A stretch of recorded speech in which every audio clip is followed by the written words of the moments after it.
Okay, so here we are in my studio today to learn something about movable chords, so we can learn to play on a 3-string cigar box guitar and learn how to get around on the neck a little bit better.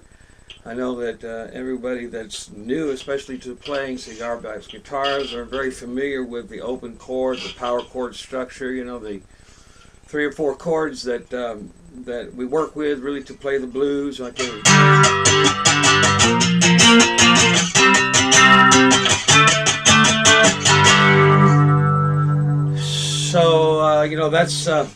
that's a great language for playing the blues. But there's a lot of things you can do with a 3-string cigar box guitar, just like you can on a regular guitar, if you know how to play chords in different inversions, and that way you can move up the neck quite a bit. So I want to teach you a little bit about inversions and just show you a few little tricks that you can do, and hopefully this will help your playing a little bit better. Of course, you know, with the 3-string tuning, in using the 5, 4, and 3 strings, I've got it tuned to a G, a D, and a G. Low string is a G. Middle string is a D. Top string is a G. So when you have that tuning, of course, your open is an open G chord. Your 4 chord, of course, your C chord at the 5th fret. Your 5 chord, your D chord, is at the 7th fret. Those are power chords. You return back at the 12th fret to a G chord. But there are other ways that you can play chords up and down the neck, and let's just work with the G chord, for instance, in several different inversions. So our first inversion, of course, is an open one. This configuration here is a common, also a very easy playing G chord. What I'm doing is I'm holding down the first string on the 7th fret, and the middle string on the 5th fret, and the last string, the bottom string, on the 7th fret. So that's a G chord. So I can go from there, G, to there, to a G, and then off the neck like this to a G. But there are several other ways that we can play the G chord that work very well to help us play in different inversions on the neck.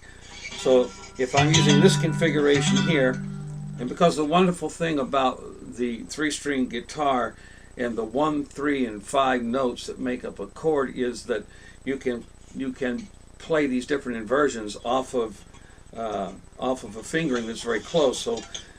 So I've got this fingering here.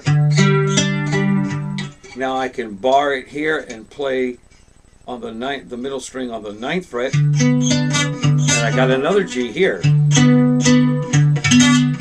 which is the mirror image of this configuration. It really, if you play this chord here and you turn it around, it's the mirror image of this configuration. It's also a G. So now I've got 1, 2, 3, 4 positions that I can play a G chord on the neck at different inversions. But there's another great position here. It's kind of like if you were playing a 6-string guitar, it'd be like the D chord formation, the TP or triangle formation.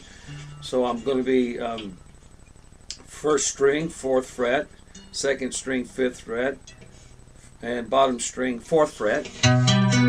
This also is a G chord. Very nice G chord. So now I can go here, I can go here, I can go here, I can go here, I can go here. But there is a takeoff on this chord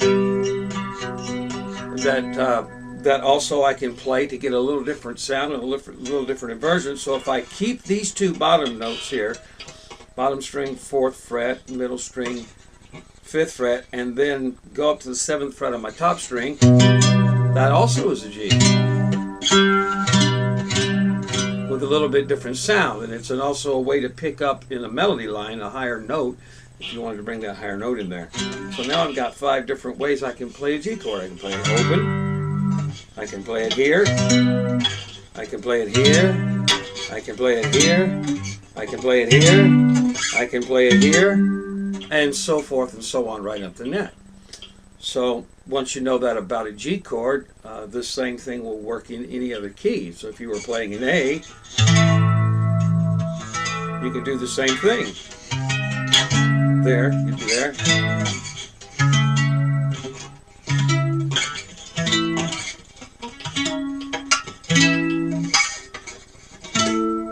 So it'd be the same idea, you know, going around the neck. So that way, if you know those chords, you can play, really can play in any key without having to use a capo or anything like that. Now, another chord that you should know is a minor chord. And if you play the 1st string on the 3rd fret, you have a very nice G minor chord there.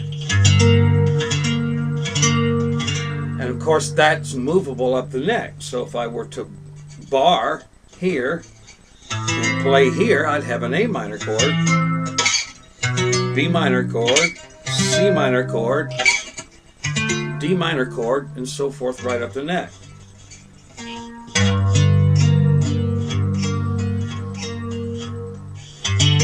Gotta love that minor sound. This makes a nice C minor right here. I'm playing top string open, middle string on the 1st fret, bottom string on the 2nd fret.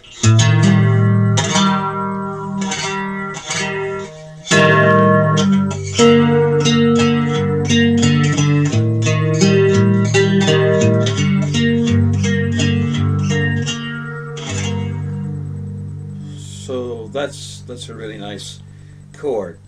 Now a 7th chord.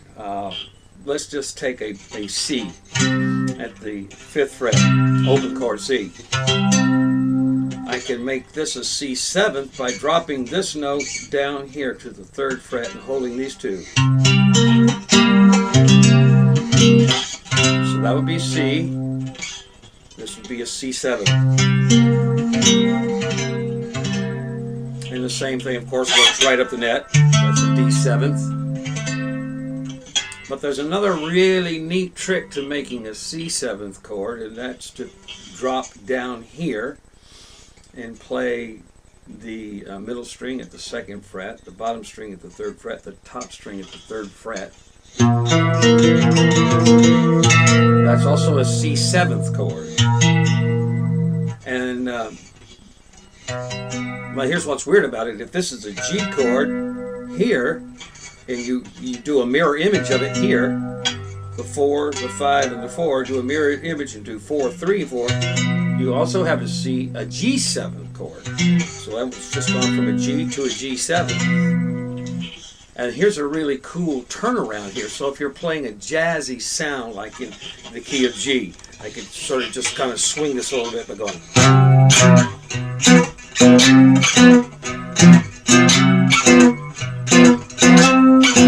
And then drop to the C 7th.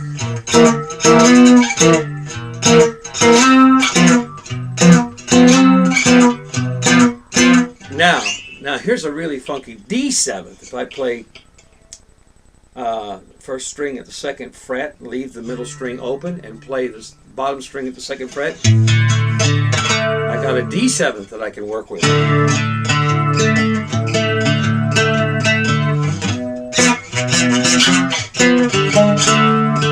And what's also fun to do in the turnaround when you're doing that D 7th, when you get it down here, is you can bring it up here. And you can keep the middle string open, or you can close it however you want. It works both ways. So I'm going.